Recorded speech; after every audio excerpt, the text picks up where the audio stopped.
আল্লাহ রাব্বুল আলামিন সূরাতুল বাকারা এর 29 নম্বর আয়াতে বলছেন, বা'দা আউযু বিল্লাহি মিনাশ শাইতানির রাজীম। আল্লাহ রাব্বুল আলামিন বলছেন, কাইফা তাকফুরুনা বিল্লাহ, তোমরা এই মানব জাতি কিভাবে আমাকে অস্বীকার করছো। কাইফা তাকফুরুনা বিল্লাহ, তোমরা কিভাবে আল্লাহকে অস্বীকার করতে পারো, তোমরা কিভাবে আল্লাহর সাথে কুফরি করতে পারো। ওয়া কুনতুম আমওয়াতান, তোমরা সবাই ছিলে মৃত, আমরা সবাই ছিলাম মৃত। ফাআহইয়াকুম, অতঃপর আল্লাহ পাক তোমাদেরকে জীবিত করেছেন। সুম্মা ইউমীতুকুম, এই জীবনই শেষ জীবন নয়, এরপর তোমরা আবারও মৃত্যুবরণ করবে। সুম্মা ইউমীতুকুম সুম্মা ইউহয়ীকুম, মৃত্যুবরণের পর আবার তোমাদেরকে আমি জীবিত করব। সুম্মা ইলাইহি তুরজাউন, এবং অতঃপর তোমরা আমার দিকে, আল্লাহর দিকে ফিরে যাবে। সূরাতুল বাকারা এর 29 নম্বর আয়াতে আল্লাহ রাব্বুল আলামিন যা বলতে যাচ্ছেন তা হলো যে কিভাবে আমরা আল্লাহকে অস্বীকার করতে পারি, কিভাবে আমরা আল্লাহ রাব্বুল আলামিনকে অস্বীকার করতে পারি, তার অবাধ্য হতে পারি যখন আমরা ছিলাম মৃত। মানে আল্লাহ রাব্বুল আলামিন আগে সৃষ্টি করেছেন মৃত্যু, তারপরে জীবন। যেমনটা আল্লাহ পাক সূরা মুলকের 1 নম্বর আয়াতে বলেছেন, তাবারাকাল্লাযী বিয়াদিহিল মুলক ওয়া হুয়া আলা কুল্লি শাইইন কাদির আল্লাযী খালাকাল মাউতা ওয়াল হায়াতা, আল্লাযী খালাকাল মাউতা ওয়াল হায়াতা, যিনি সৃষ্টি করেছেন মৃত্যু এবং জীবন। আল্লাহ পাক বলেননি আল্লাযী খালাকাল হায়াতা ওয়াল মাউতা, আল্লাহ বলছেন আল্লাযী খালাকাল মাউতা ওয়াল হায়াতা, যে আল্লাহ পাক মৃত্যু সৃষ্টি করেছেন, তারপর সেখান থেকে জীবন সৃষ্টি করেছেন। কি জন্যে? লিয়াবলুয়াকুম আইয়ুকুম আহসানু আমালা, আল্লাহ পাক শুধু দেখতে চান যে দুনিয়ার জীবনে কে আমলে সর্বোত্তম। এই পরীক্ষাটা করার জন্য আল্লাহ রাব্বুল আলামিন জীবন এবং মৃত্যু সৃষ্টি করেছেন। আমরা এটাও জানি যে আল্লাহ রাব্বুল আলামিন যখন আমাদের মায়ের গর্ভে এই রূহটাকে পাঠিয়ে দেন, তার আগে আমরা একটা মাংসের পিণ্ড ছিলাম। আলাক, কোরআনের ভাষায় হচ্ছে আলাক, মানে জমাট বাঁধা রক্তপিণ্ড, এখানে কোনো প্রাণ ছিল না। এরপর আল্লাহ পাকের হুকুমে সেখানে দুজন ফেরেশতা আল্লাহর পক্ষ থেকে রূহ নিয়ে আসেন। যখন ভ্রূণের বয়স হয় 4 মাস 10 দিন, তখন সেখানে ভ্রূণের মধ্যে রূহটাকে ফুঁকে দেওয়া হয় এবং বাচ্চাটা নড়াচড়া শুরু করে। এর আগ পর্যন্ত কিন্তু বেবি নড়াচড়া করে না।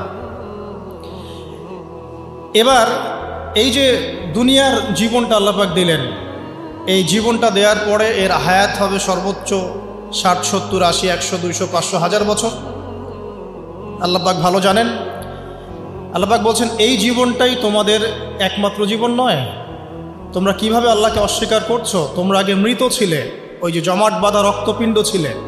সুম্মা ইউহয়ীকুম, এরপর আল্লাহ পাক তোমাদেরকে জীবন দিলেন, মানে দুনিয়ার জীবন আমরা পেলাম। এটাই চূড়ান্ত জীবন নয়। সুম্মা ইউমীতুকুম, তোমরা আবারও এরপর মৃত্যুবরণ করবে। ওই মৃত্যুর পরে আল্লাহ পাক বলছেন সুম্মা ইউহয়ীকুম, আবারও তোমাদেরকে আমি জীবন দিব। তার মানে 2টা জীবন, 2টা মওত। আর শেষের জীবনের পরে আল্লাহ পাক বলছেন সুম্মা ইলাইহি তুরজাউন, এরপরে আল্লাহ পাক বলেননি যে আবারও জীবন দিব, আবার মৃত্যু দিব। শেষে গিয়ে আল্লাহ পাক বলছেন এরপর তোমরা আমার কাছে ফিরে আসবে। তার মানে কিয়ামতের মাঠে মৃত্যুকে জবাই করে দেয়া হবে।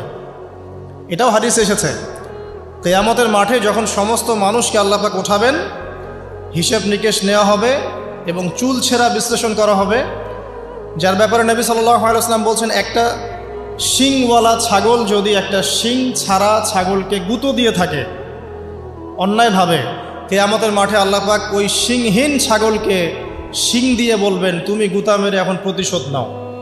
মানে বিচারটা এতটাই সূক্ষ্ম হবে।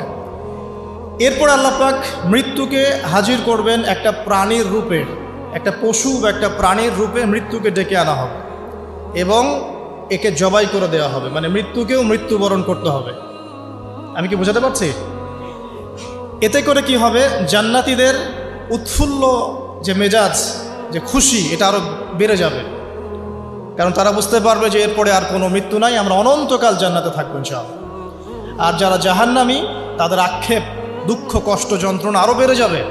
কারণ তারা বুঝতে পারবে কাশ যদি মৃত্যু হতো, জাহান্নামে আযাব ভোগ করে মরে যেতাম, মাটি হয়ে যেতাম। সূরা নাবার শেষের দিকে পড়ে দেখবেন, ইয়া লাইতানি কুনতু তুরাবা, হায় আমি যদি আজকে মাটি হয়ে যেতাম। ঠিক আছে। সূরা ফুরকানে আল্লাহ পাক বলছেন, তোমরা একটা মৃত্যুকে ডেকো না, বহু মৃত্যুকে ডাকতে থাকো। জাহান্নামীরা মৃত্যুকে ডাকতে থাকবে কিন্তু মৌত হবে না। তো মৃত্যুকেও মৃত্যুর স্বাদ গ্রহণ করতে হচ্ছে। আল্লাহ পাক সূরা বাকারা 29 নম্বর আয়াতে আমাদেরকে একটা জীবন এবং সৃষ্টি দর্শন দিয়েছেন। এখানে এটা হচ্ছে একটা সৃষ্টি দর্শন বা জীবন দর্শন বলতে পারি আমরা। কি সেটা? যে আমরা এখানে কেউ চিরস্থায়ী নই, আমরা এক সময় পৃথিবীতে ছিলাম না, এক সময় থাকবো না, মাঝখানে একটা সংক্ষিপ্ত সময় আমাদের হাতে আছে। এই সময়টুকুর মধ্যে আমাদের আসবে শৈশব, আমাদের কৈশোর, আমাদের যৌবন, আমাদের বার্ধক্য। এই সময়টুকুর মধ্যেই আমাদের পড়াশোনা, আমাদের রুজি রোজগার, আমাদের পরিবার, আমাদের ব্যবসা বাণিজ্য, আমাদের ইলমি অঙ্গন, আমাদের মুআমালাত, ঠিক আছে, আমাদের আমলের জিন্দেগি, এই সব কিছু এই সময়টুকুর মধ্যেই। লিনাবলুয়াকুম আইয়ুকুম আহসানু আমালা, আল্লাহ পাক এই সময়ের মধ্যে আমাদেরকে একটা পরীক্ষা করছেন যে আমরা আমলের দিক থেকে কে সর্ব উত্তম হতে পারে। এই আয়াতটাও খেয়াল করবেন, আল্লাহ পাক বলেননি যে আমলে কে ভালো। আল্লাহ পাক বলছেন লিনাবলুয়াকুম আইয়ুকুম আহসানু আমালা। আল্লাহ পাক বলছেন আমি দেখতে চাই আমলের শ্রেষ্ঠটাকে। যারা আরবি ব্যাকরণ বোঝেন তারা বুঝবেন, হাসান মানে হচ্ছে উত্তম, আহসান মানে সবচেয়ে উত্তম। যেমন কবির মানে বড়, আকবার মানে সবচেয়ে বড়, সগীর মানে ছোট, আসগর মানে সবচেয়ে ছোট। এখানে আল্লাহ পাক বলছেন আহসান। আল্লাহ পাক দেখতে চান যে আমলে আমাদের মধ্যে সর্বোত্তমকে। এই আয়াতটা প্রমাণ করে যে এভারেজ মুসলিম হলে চলবে না। মানে এভারেজ মুসলিম কে এটা দেখার জন্য আল্লাহ পাক আমাদেরকে সৃষ্টি করেন নাই। আল্লাহ পাক দেখতে চান আমাদের মধ্যে বেস্টকে, সবচেয়ে ভালোটাকে। তো ওই এভারেজ মুসলিম হওয়ার যে মানসিকতা আমাদের মধ্যে কাজ করে, যে নামাজ পড়ব 5 ওয়াক্ত, রোজা রাখবো রমজান মাসে, ঠিক আছে, যাকাত দিব ইত্যাদি, এতটুকু করব আমি জান্নাতে চলে যাব। আল্লাহ পাক কিন্তু এটা দেখতে চাচ্ছেন না যে কারা এভারেজ মুসলিম। লিনাবলুয়াকুম আইয়ুকুম আহসানু আমালা, আল্লাহ পাক দেখতে চান সবচেয়ে শ্রেষ্ঠকে আমলের দিক থেকে।